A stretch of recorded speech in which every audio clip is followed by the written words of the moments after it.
But I want us to be a little bit animated because we have been, after lunch, we're a little bit heavy. So I'll bring in my presentation in a way that is acceptable to all of us. This is my title. Okay. Now we're in the era of isotretinoin. But acne still defines isotretinoin. To us now, isotretinoin is to acne like how steroid was to eczema some times back. So we ask ourselves, why is there still some failures? Why is there still some worsening of acne? While in the era of isotretinoin, so where is the error? So we're looking at isotretinoin in the era of changes. So what is isotretinoin? We have already been told about this. Is actually a type of retinoid. Dr. has put it very well. And a retinoid is any type of chemical that by itself or through metabolic conversion can actually be attracted by retinoic acid receptors. And these retinoic acid receptors are actually constituents of a nucleus in the cell. So what is the history of retinoids? That one has been given. First of all, the parent retinoid was vitamin A. That was in 1942. So what is the retinoid family? For our updated family of retinoid is the first parent of retinoid family is L-trans-retinol, which is vitamin A. Then after that, they came L-trans-retinoic acid, that is tretinoin. Then in the family, there is 9-cis-retinoic acid. This is alitretinoin. And then we have the 13-cis-retinoic acid, which is the isotretinoin. That's the family. Now, what are the generations of retinoids? We have the first generations. These are the naturally occurring retinoids. Here we have tretinoin, we have 9-cis-retinoic acid, and 13-cis-retinoic acid. Then we have the synthetic one. There are others which are classified as second generation. These include the etrinate and its active metabolite, acitretin. Then we have the third generation, all right, which are also synthetic. We have the adapalene, and we know about it, and we have the tazarotene, and we have the pexarotene, what they use in CTCL.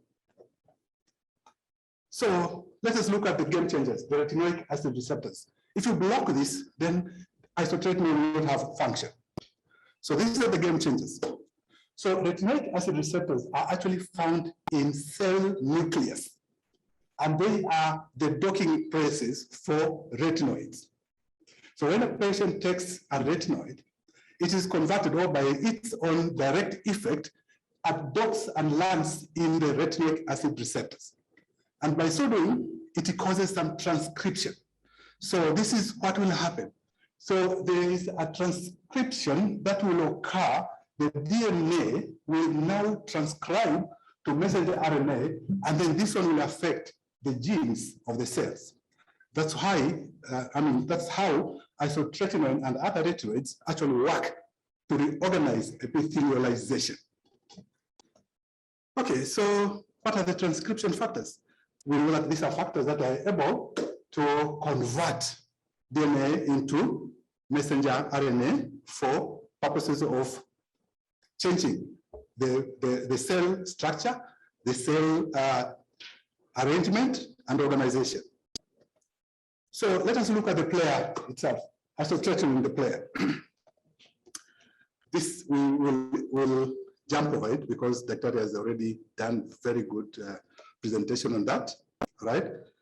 So I will go straight to the last one, the last bullet that says isotretinoin causes a decrease in several site-mediated androgen.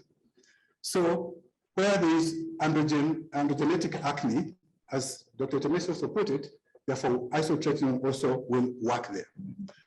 So what is the record of isotretinoin? The record is this. Isotretinoin is a treatment that affects all major etiological factors of acne, including the androgen part of it. Oral isotretinoin? Oh, it is not, okay. I'm sorry, I'm told I was shouting a lot. Okay. So oral isotretinoin is considered as a drug that can permanently, although that is overstated, permanently alter the cause of acne. But it causes long-term improvement in acne severity. Now, as Dr. Wanyika put it, the last bullet there says response rates after second course of isotretinoin are similar to those following the initial course. And actually, if you do isotretinoin, it's like a push therapy. Once you have exposed the patient to isotretinoin, the subsequent management of acne becomes easier and more effective. So it is a starter therapy. So let us look at the field of isotretinoin. This field has expanded. We have already been told by Dr. about that. And this includes all this that we have here. So we'll skip that for the sake of time. Now, what are the goals when we're using isotretinoin? One is, of course, to cure severe acne, but we don't get that cure as such. But of course, when a patient has been free from acne for about 1 year or 2 years, that is considered some kind of cure. And then to prevent scarring, that's the goal. And of course, much above all is to improve quality of life. So what are the facts about isotretinoin? That almost 100% of cases treated by isotretinoin will relapse. Almost 100% will relapse, so that we have to be prepared. And they will relapse after about 3 years, and 78% of them in the first 1.5 years. So that is something we have to take into mind.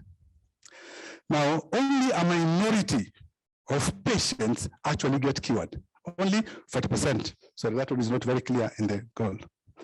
Only about 40% actually get cured. So the others who don't get well.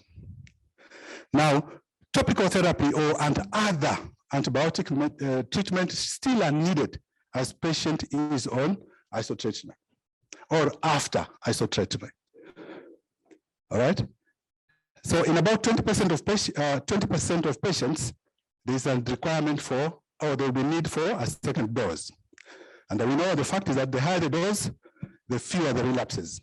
And the cumulative dose, as we have been told by Dr. here, is 120 mg per kg.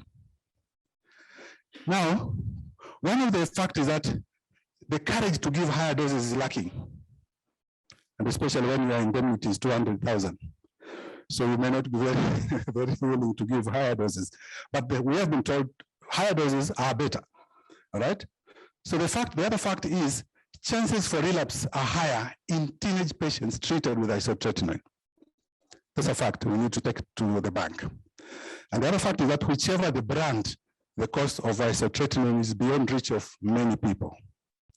Then the other fact is that whichever the patient, the compliance rate is often very poor or very low, especially if the patient has started experiencing side effects. So isotretinoin, the errors, all right? So inadequate counseling or inadequate absorption of counseling. I remember I had a patient who came to me and she was a mature young woman and she came with the parents. And she had very bad nodulocytic acne. And I counseled her and I said, this one, you shall never ever get pregnant. Please make sure you use a contraceptive, and if you have a boyfriend also use the same. And she told me, no, don't worry, that's not my problem. And the father was there and the mother was there. This is not my problem, just give me the drug, that one is not my problem. 3 weeks after treatment, she called me and said, Dr. I'll disappoint you, I'm sorry. I'm pregnant. So that's why Dr. Wanyika was saying, we really need to see how we shall prevent pregnancy. Because all we tell them is go and take contraceptive methods. So we are not sure whether they will take or not. So that's a big problem. So the other error is inadequate assessment, right? We need to assess this patient. The cost of isotretinoin a monthly dose, if you are going to give like 20 milligrams BD, that is 40 milligrams per day, in a month is around 16,000. So if this patient is not able to pay your consultation fee, then you go ahead and put this patient on isotretinoin, you're sure he will buy small doses and he will stop in midway. Subclinical dosing, of course, sometimes we become overcautious. So we start with a very low dose, although we have been told that it can still work. So we are doing very low doses. that could be another reason or another error. So we'll run quickly because my time is up. Of course, we said hyperandrogenetic acne cannot respond very well to isotretinoin. So what is the other side effects? We have been told all of those are here. Then there is this substitution. We have been told that there are many researches that are going on where investigators are trying to look at ways of optimizing the use of isotretinoin, either by using pulse therapy or alternate therapy, at least to encourage or improve compliance and to also reduce costs. So because of this and many other reasons, I was doing an observation research. So there were about 5 patients whom I was treating. And these patients, when they came to me, they had very severe nodulocystic acne. So in the first month, I put them on isotretinoin at 0.5 mg per kg for 1 month. The next month, they were on minocycline, OD for 1 month, then isotretinoin, and then minocycline. They got very, very nice results. But this is a case series study, so I cannot boast so much about that. So once we have done that, all patients actually showed very good clinical improvement. So I will jump that to show you the pictures. This was the first patient, okay? This is after two months. That is 1 month of isotretinoin and then 1 month of minocycline. And then after about 5 months, the patient was good. And later, 8 months later, you can see only scarring. And then this was another one also, all right? You can see that, you can see the improvement. So this cyclical treatment actually works. But this is a small study. All I can say is that we can try it and see, because what we want is to optimize isotretinoin usage. Asante sana.